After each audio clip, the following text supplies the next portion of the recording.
To stop the war, she chose to marry a human, then watched him single-handedly.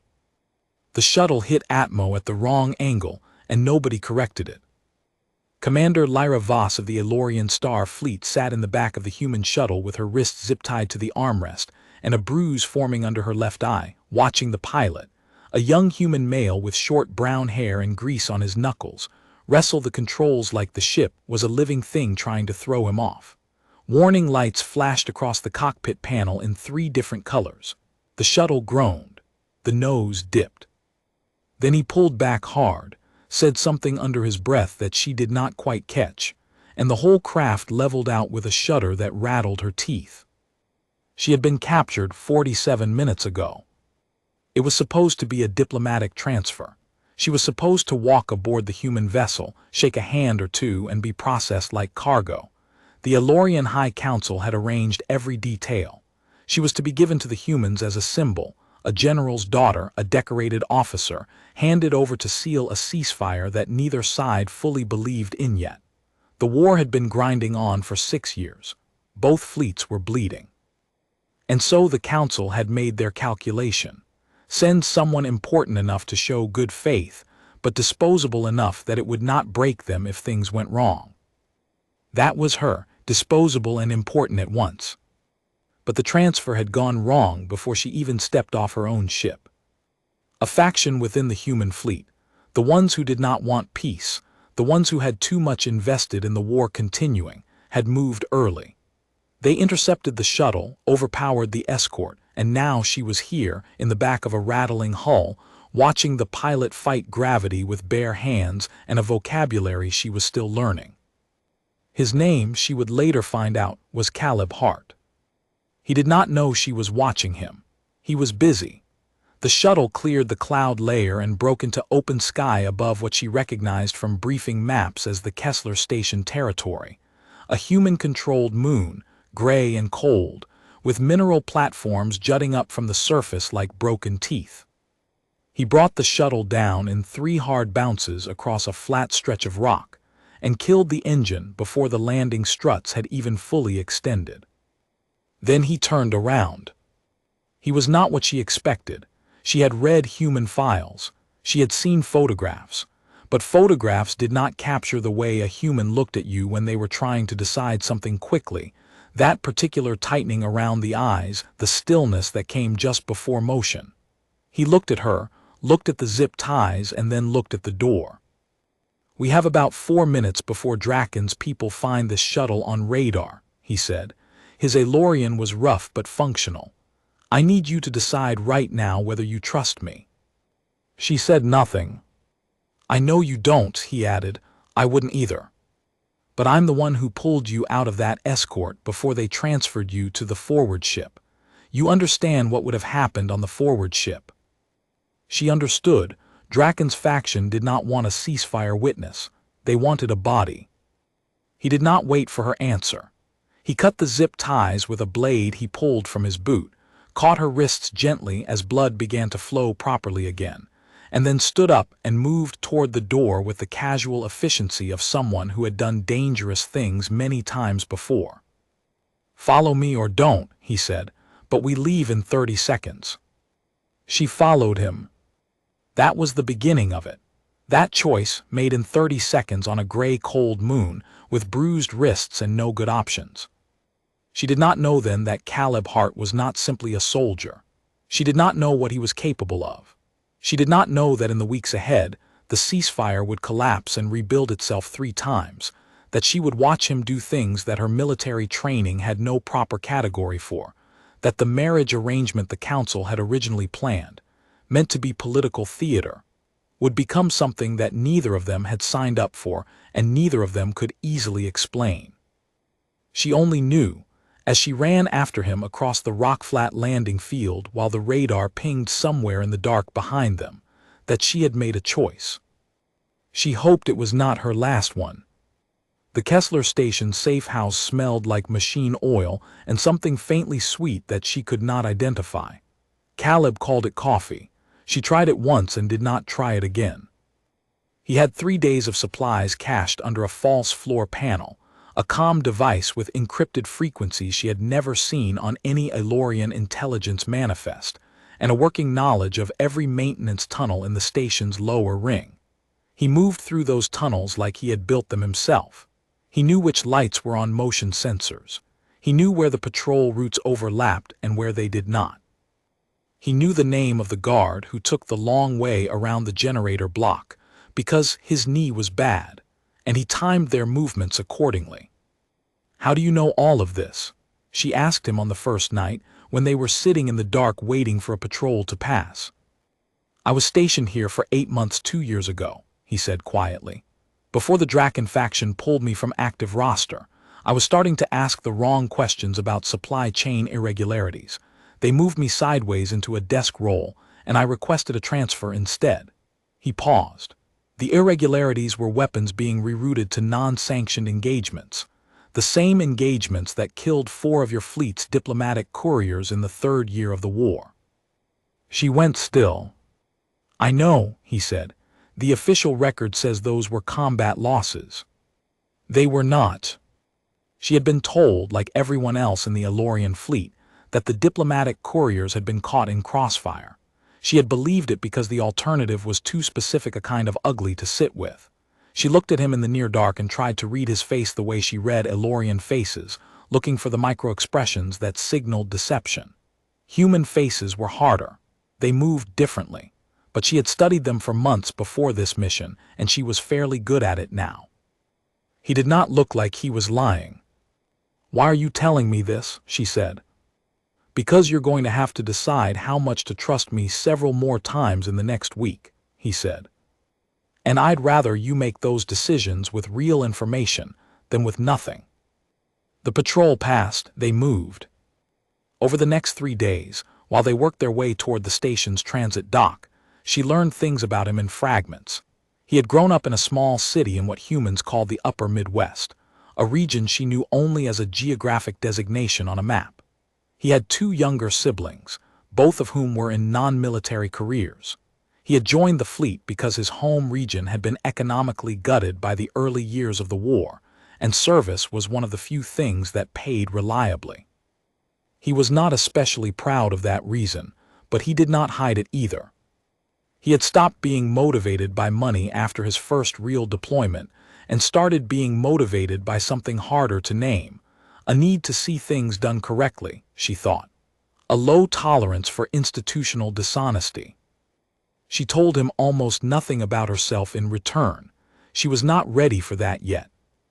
On the 4th day, a contact of his came through on the encrypted comm. The ceasefire was technically still active, but the Draken faction was applying pressure through back channels to have her declared an unauthorized military asset rather than a diplomatic transfer, which would reframe her capture as a legal detention rather than a kidnapping. If that reframing succeeded, her disappearance would become her own fault in the official record. "They're moving fast," he said, reading the message. "We need to get you to the transit dock tonight." "And then?" He looked at her steadily. "And then you go back to your council, and you tell them what Draken's people are doing. And I go to the Joint Oversight Committee with the documentation I've been building for 2 years. We both give our testimony and we see what happens." "That's your plan." "That's the beginning of the plan." She considered this. She considered the fact that he had kept her alive and fed and hidden for 4 days with no obvious benefit to himself. She considered the documentation he had mentioned. He had shown her portions of it, and it was thorough, the kind of thorough that took years and personal risk to compile. "What happens to you if the Draken faction gets to the committee before you do?" she asked. He was quiet for a moment. "They've already tried twice to make that happen," he said. "I'm still here." It was not precisely an answer, but she noticed something in the way he said it, not bravado, not dismissal, something quieter, a plain assessment of the situation made by someone who understood the odds and had decided to proceed anyway. She did not have a word for it in her language. She was not sure she needed one. They reached the transit dock at 3:40. His contact had left a cargo slot open on a freight runner headed toward the outer ring, where a neutral flag station could link her to an Alorian diplomatic vessel. The handoff took 4 minutes. He gave her the encrypted comm device, told her the frequency to reach him on, and then stepped back. "Go," he said. She went 3 steps and stopped. "Caleb," she used his first name for the first time. He looked up. "When this is over, when the testimony is given and the record is corrected, what do you want?" He thought about it, not the quick deflection she expected, but a real consideration. "I want the war to stop," he said. "That's it. I don't need anything else from it." She looked at him for a long moment. Then she turned and walked into the freight bay. Behind her, she heard him exhale once, short, controlled, like someone putting something down that they had been carrying for a while. The freight runner sealed. She was moving. She thought about that exhale for a long time afterward. The testimony before the Joint Oversight Committee took 11 days to schedule and 6 hours to deliver. Lyra sat beside a human attorney she had never met before that morning, in a hearing chamber that smelled like recycled air and old decisions, and watched Caleb Hart take apart 2 years of institutional fraud with the calm precision of someone diffusing something that had already partially detonated. He did not perform anger. He did not appeal to sentiment. He laid out documentation, cross-referenced it, and answered questions in the flat, even way of someone who had rehearsed nothing because they did not need to. The Draken faction had 3 representatives in the room. She watched them shift in their seats as each file went into the record. One of them left before the second hour was done, communicating quietly into an earpiece as he walked out. She noted which one and sent a message to her council contact flagging it. On the Alorian side of the table, the senior diplomat, a woman named Counselor Veth, who had known Lyra's family for decades, kept her face exactly neutral. This was a skill Alorians learned early. Show nothing until you know everything. But Lyra had grown up watching Veth's hands, and her hands were very still in a way that meant she was managing something significant. By the end of the 6th hour, 3 things were clear. The diplomatic courier deaths in year 3 would be formally reinvestigated. The supply chain fraud would trigger a broader audit, and the ceasefire would hold at least temporarily because the Draken faction had just lost its main argument, that the Alorian side was negotiating in bad faith, given that their own bad faith was now on the record. None of this was clean, none of it was finished, but the floor had shifted. After the session closed, there was a formal reception. Lyra stood near the edge of it, holding a glass of water and watching the room renegotiate itself in real time, who spoke to whom, who avoided whom, how quickly certain affiliations were being quietly revised. Politics was the same everywhere. The choreography changed, but the underlying movements were identical. Caleb found her near the window wall. "You testified well," she said. "You flagged Riston leaving the room," he said. "That was fast." "I noticed his hands before he left. He was already composing a message while the testimony was still running. Whoever he was reporting to needed time to adjust." Caleb looked at her with something that might have been appreciation, or might have been the human equivalent of recalibration. "You're better at reading people than you let on." "I let people think that less than it is," she said. "It's useful." He smiled. It was the first time she had seen him smile fully, not the brief, controlled expressions he used as social signals, but something that moved through his whole face. It changed him, made him look younger or perhaps simply less defended. "The council is going to want a formal meeting," she said, returning to the practical. "They'll want to discuss the structure of the next phase of negotiations. There's a proposal already drafted. It was drafted before my transfer, actually, before everything went wrong. That involves a symbolic pairing, a formal alignment between an Alorian officer and a human counterpart, to demonstrate that cooperation is possible at the personal level." He was quiet, watching her. "The council chose me for the original transfer because I fit the criteria," she said. "Rank, family name, service record, unmarried status. I still fit all of those criteria, and the proposal is still on the table. She paused. They would propose a formal contract, a marriage arrangement in the human legal sense. Largely ceremonial, mostly political. Mostly, he said. The terms are negotiable, she said. He looked out the window at the star-filled dark beyond the station hull. He was quiet for long enough that she began to wonder if she had miscalculated, if she had mistaken his pragmatism for something more compatible with this kind of arrangement. I'm not very good at ceremonial things, he said finally. Neither am I, she said.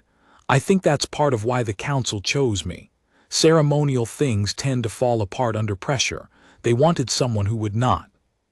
He turned to look at her. The smile was gone, but the openness remained. That particular quality she had first noticed in the freight bay, when he had told her the plain truth about diplomatic couriers and waited to see what she would do with it.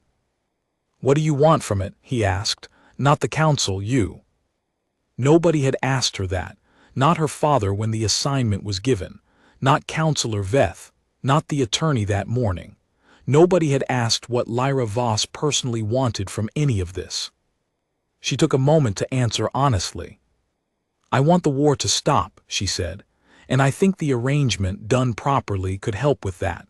I also think, she paused, that I would rather do it with someone whose judgment I've already had reason to trust.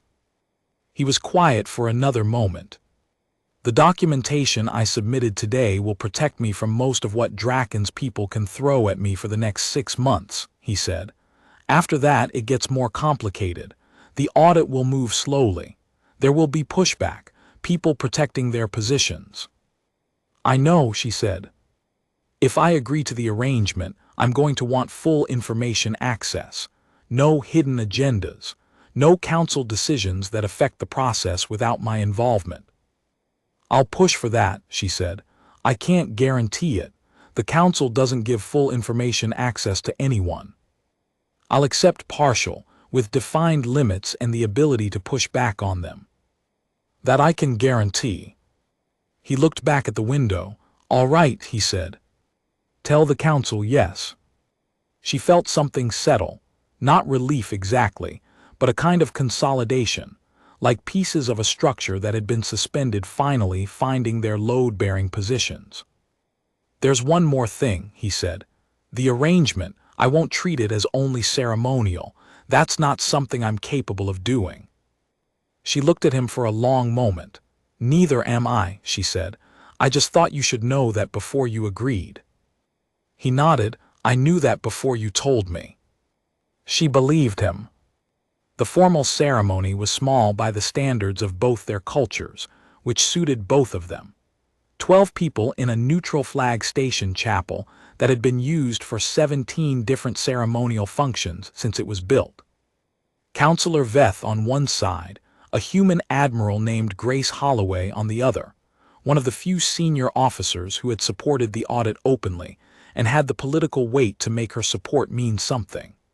The ceremony was conducted in both languages with a translator on standby who was not needed as much as expected. Caleb wore his uniform. She wore a formal Elorian officer's coat in deep blue with the silver thread that indicated diplomatic function. They stood in front of a desk, signed 2 documents in 2 different legal systems, and shook each other's hand. Then they signed again. It was more administrative than ceremonial, which was fine with both of them. Afterward, Veth took her aside. The council is pleased, Veth said. The symbolism is being received well across 5 of the 7 sectors. The other 2 are waiting to see what happens next. They'll wait a long time, Lyra said. We're going to give them a great deal to watch. Veth gave her a careful look. You sound different. I feel different, Lyra said. I've been disposable for long enough. I'm finished with it. Veth blinked, said nothing, but her hands were still again in that careful way, and Lyra knew she had been heard. The first week of the arrangement was strange in the specific way that new things are strange, not unpleasant but sharp at the edges, requiring continuous small adjustments. They had been given joint quarters on the diplomatic station. They were careful with each other without being formal. He made coffee every morning. She got better at the smell of it, if not the taste. He was orderly in some ways and chaotic in others. His desk was layered in open files, but his equipment was always clean and placed exactly right. He slept efficiently. He ate whatever was available without complaint. He did not talk much in the mornings, and she respected that because she did not either. He brought his documentation work with him. The audit was moving, as he had predicted, slowly. There were delays. There were objections filed on procedural grounds. There were individuals who found reasons to be unavailable for depositions. He worked through each obstacle with the same flat steadiness she had first seen in the shuttle over Kessler Station. She watched him work and noticed things. He never raised his voice when he was frustrated. He raised it only when he needed to be heard across a loud room, and even then it was controlled volume, not emotion. He never said that something was impossible. He said things like, "That approach won't work," and then listed the approach that would. He asked her opinion on things she had not expected him to ask about. Elorian legal structures, how the council weighted testimony from military versus civilian sources, whether certain language choices in the documents would land differently on the Elorian side. He listened to her answers fully, without the partial attention she had gotten from colleagues who were being polite. She began to tell him things she had not planned to tell him. About her father's disappointment when she chose the fleet over the diplomatic track. About the 3 officers she had lost in her second deployment to a raid that intelligence had flagged as low probability and turned out to be anything but. About the way she had felt on the shuttle over Kessler when she saw his face turned toward her in that back compartment. Not like looking at an enemy, but like looking at a problem that needed to be solved, and being the problem and feeling, for the first time in a very long while, like someone thought she was worth solving. He listened to all of it.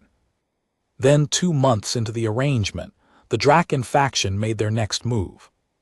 It came on a Thursday. Humans marked time that way by named days, and she had started doing it too by then in the form of a formal challenge to the audit's jurisdiction. The argument was technical. The supply chain irregularities had occurred across multiple sovereign territories, and no single oversight body had authority over the full chain. It was a delay tactic, expertly constructed, and it was going to work unless something changed. Caleb read the challenge filing 3 times. Then he closed the document and sat still for a moment in the way she had come to recognize, the stillness that came before he moved. "Tell Veth I need 20 minutes of the council's time tomorrow," he said. "Not a formal session. An informal call." "What are you going to tell them?" "That there's a mechanism they haven't used yet. A joint military diplomatic review panel that was established in the 3rd year of the war for exactly this kind of cross-territory issue. It was set up specifically because everyone knew this exact jurisdictional problem would come up eventually. Draken's people are betting that nobody on the council remembers it exists." She looked at him. "I didn't know it existed." "Most people don't. It was buried in a supplementary protocol that got very little attention because the war was hot that year and nobody was reading supplementary protocols." He paused. "I read every supplementary protocol from the first 4 years of the war when I was building the original documentation. I wasn't sure it would ever be relevant. Turns out it is." She called Veth. 20 minutes turned into an hour. The council was not easy to convince, not because they doubted him, but because invoking the panel would set a precedent that cut both ways. Lyra made 3 arguments she had not prepared in advance, drawing on things Caleb had told her about how the human side of the oversight structure was weighted.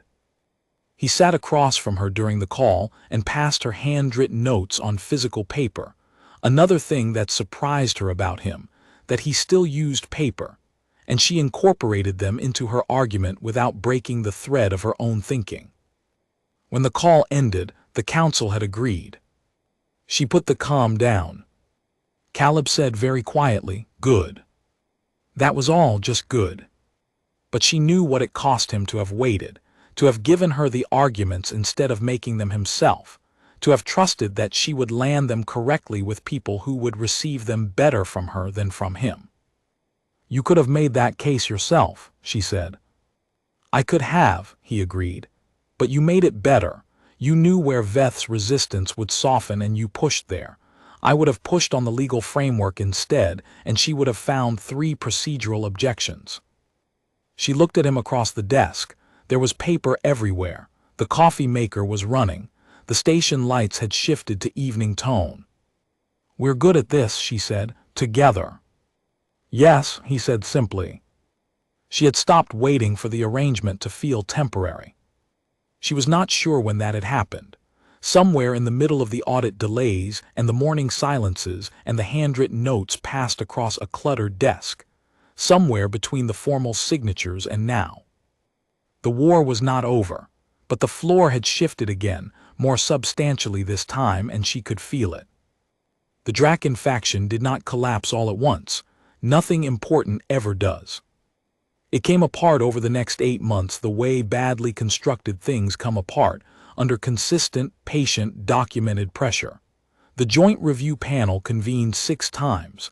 Caleb testified 3 of those times. Lyra testified twice. The audit expanded to cover not just the supply chain fraud but the intelligence falsifications surrounding the diplomatic courier deaths, and then expanded again when 2 of the auditors, working independently, found connections to resource contracts that predated the war by 11 years. The picture that emerged was not dramatic. It was worse than dramatic. It was administrative. The kind of wrong that happens when enough people benefit enough from a situation that they stop asking whether the situation should exist. The couriers had died not because of military rivalry, but because they were about to document a resource-sharing arrangement that would have disrupted supply lines both human and Elorian officers were quietly profiting from. The war had been allowed to continue, in part, because continuing it was profitable for the right people.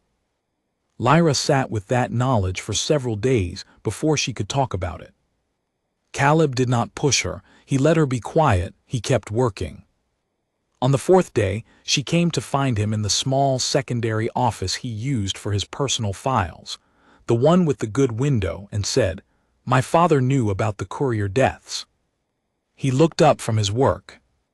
"Not the supply chain piece," she said. "He didn't know that. But he knew the original investigation had been closed prematurely. He knew the Crossfire story was incomplete." She sat down. "He told me once when I was young that in service you learn to distinguish between the truths you carry and the truths you act on." I thought he meant something wise about practical decision-making. "He might have," Caleb said carefully. "He might have." She was quiet. "I'm going to speak to him officially, not in a family capacity." Caleb nodded once. "I wanted you to know before I did it," she said. He looked at her across the office. "Do you want me to come?" She thought about it. "No, but I want you here when I come back."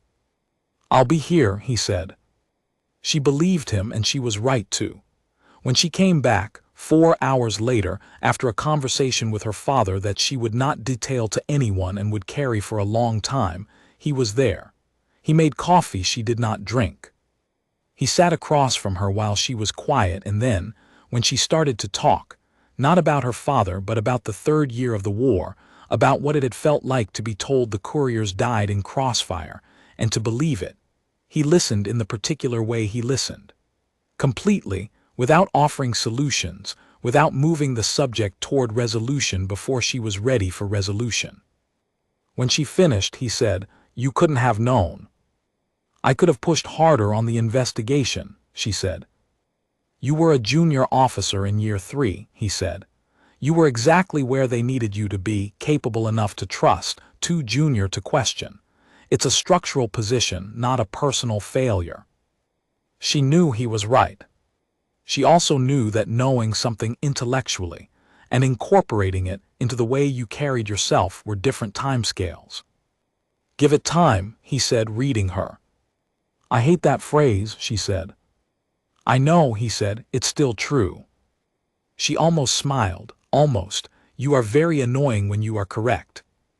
"I've heard that before," he said, and this time she did smile, and after a moment he smiled back, and the room was easier than it had been 20 minutes earlier. The public announcement of the audit findings came 3 weeks later. Admiral Holloway delivered it jointly with Counselor Veth in a broadcast that was seen by more of both species populations than anything since the first year of the war. The findings were precise and unsparing. 11 individuals on the human side faced formal proceedings, 9 on the Aelorian side. The resource contracts were dissolved and placed under independent administration. The courier deaths were reclassified and the families were formally notified. The Draken faction had no more arguments to make. Their architecture had been taken apart piece by piece, and the pieces were now in the public record. In the days that followed, there were messages. Most of them were positive, relief from populations on both sides who had been tired for a long time. Some were not. 2 of the messages sent to Caleb were specific enough in their hostility that Holloway assigned a security detail, which he accepted without complaint, and which Lyra appreciated more than she said directly. On the day the full peace framework went into final negotiation, Lyra and Caleb were in the hearing chamber again, not to testify this time, but as part of the diplomatic team. She sat beside him at the long table with the water glasses and the recycled air and the old decision smell, and she watched 6 months of work become structure, become language, become something that would outlast the room and the people in it. He was reading the current draft when she passed him a handwritten note across the table, using his method paper because it had grown on her. The note said, "You stopped the war." He read it, he thought for a moment, then he wrote on the same piece of paper and slid it back. It said, "We did." She looked at it for a moment. Then she folded it carefully and put it in her jacket pocket, where it stayed. When the framework was signed, formally, by 16 people in 2 languages, in a room that would later be considered historically significant by people who had not been in it, she looked at him across the table. He was looking at the document. Then he looked up and found her eyes, and she recognized the expression, the same one from the freight bay, the same openness, but without the held-back quality. Nothing in it was held back anymore. She understood what that meant. She had learned to read human faces. Later, when the room was quieter and most of the formal parties had moved to the reception that neither of them would stay at for long, he found her at the window again. The same kind of window as before, the same star-filled dark beyond the hull, as if the universe had decided to hold that detail constant while everything else changed around it. "My sister called this morning," he said. "She wanted to know when she could meet you." "What did you tell her?" "I said soon," he paused, "if that's all right." She looked at the stars and thought about the cold flat rock of Kessler Station, and 30 seconds, and a choice made without good options. "It's more than all right," she said. He stood beside her at the window. Neither of them spoke for a while, and the silence had the quality of something completed, not ended, but completed. Like a structural load finally and properly placed. Like a name written on an official document in both languages, in ink that would not wash out. Outside, the war was over. Inside, something else was still beginning. She thought that was exactly the right order for things.